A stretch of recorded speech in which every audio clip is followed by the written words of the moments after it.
foi isso que eu acabei de me referir, né? Então, dependendo da quantidade de oxigênio na minha, na minha molécula, eu vou eu posso classificá-lo diferentemente. Então, os óxidos podem ser classificados em função da sua reação frente à presença de outras substâncias. Ou seja, óxidos neutros, né, são quando são tipos de óxidos que não reagem na presença nem de um ácido, nem de uma base e nem de uma água.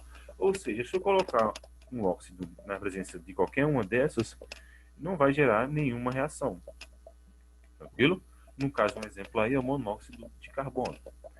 Um óxido básico possui um caráter iônico, uma vez que seu metal apresenta carga elétrica mais um, não é? Então, um óxido básico é quando ele está ligado geralmente a um metal, tranquilo? Um óxido ácido, né? Na presença de água produzem ácido, e na presença de bases originam sal e água, né? Então, se eu colocar um óxido ácido na presença de um ácido, né, ele vai gerar, não é, reações diferentes, né, formadas geralmente por ametais e apresentam um caráter covalente. No caso, o óxido de ferro. Então, os básicos normalmente estão ligados a um metal e os oxiácidos normalmente estão ligados a um ametal. Tranquilo? Conceitos básicos, né?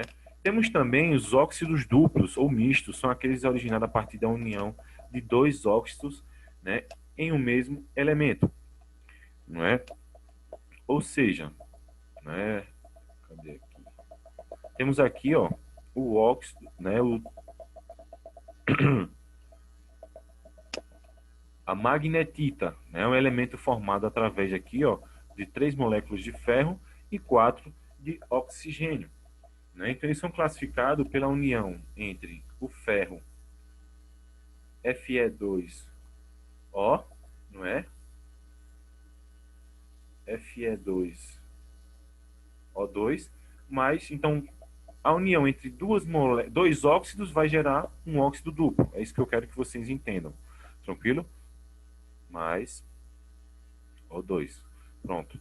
Então a união de dois óxidos vai gerar um óxido duplo. O que são óxidos anfóteros? Apresentam ambiguidade na presença de um ácido, né, e se comportam como óxidos básicos na presença de uma base. Não é? Então, um exemplo aqui como óxido ácidos anfóteros é um exemplo do óxido de zinco, né? Ou seja, ele vai reagir também na presença de um ácido, né? E também vai reagir na presença de bases. Tranquilo, né? Hiperóxidos são aqueles que possuem em sua fórmula o grupo O2, né, ligado diretamente à sua água, ou seja, no caso, o radical livre de um peróxido é diretamente o O2. Se já tiver o O2 ligado, né, ele é classificado como peróxido. No caso aqui temos água oxigenada, que é um peróxido de hidrogênio, né, é um peróxido porque o óxido vem ligado a 2, né, de hidrogênio. Temos o peróxido de sódio, né.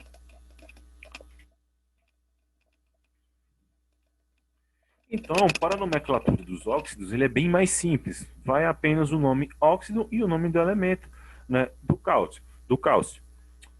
cátion, na verdade, né? Vai o nome óxido e o nome do elemento, se tiver natural. Se for produto de uma reação, né, se no caso do produto de uma reação ele aumentar o número de óxido, você modifica a terminação, né? Segue a mesma linha de raciocínio dos ácidos, né, das bases e dos sais, né? Ao final da terminação, se aumentar, no caso, né, o número, ele se torna íco. Se eu diminuir, ele se torna oso. Tranquilo?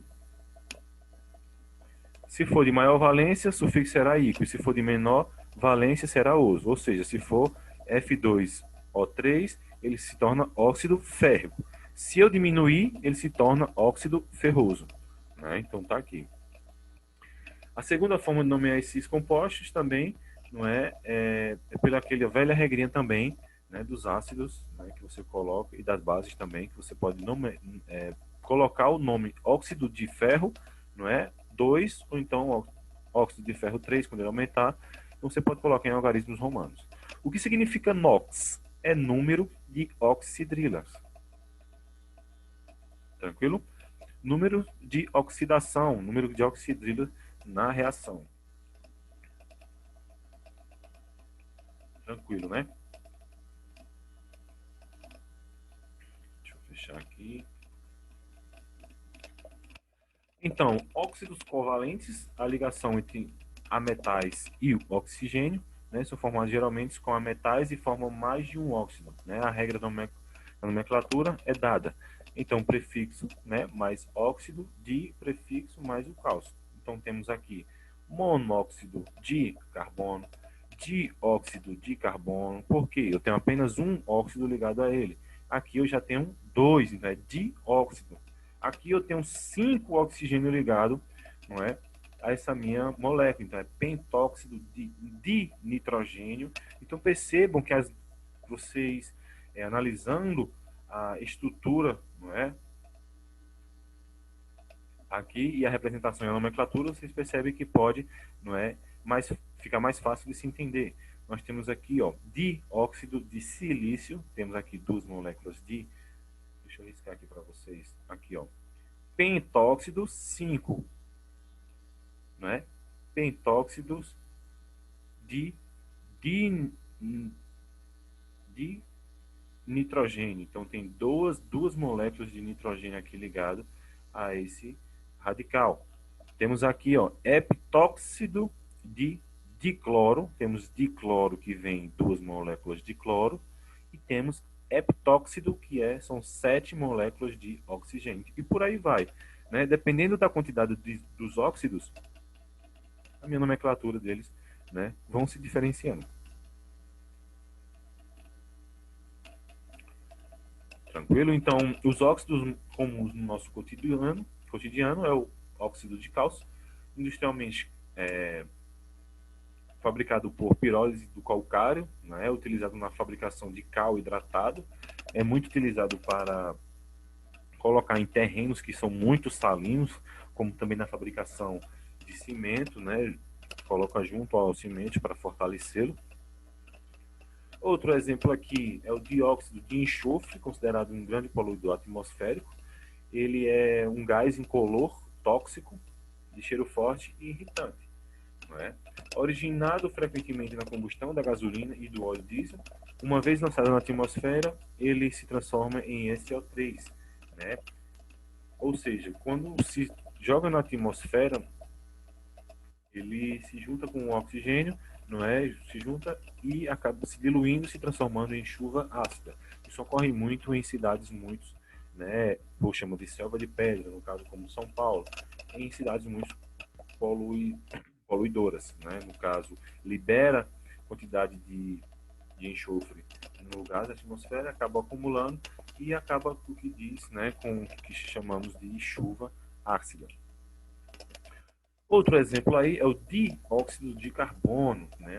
Ele é um gás incolor e inodoro, não é um combustível e nem é comburente. Entretanto, é um ar que, se conviver em maior concentração de CO2 que normal, torna-se impróprio para a respiração.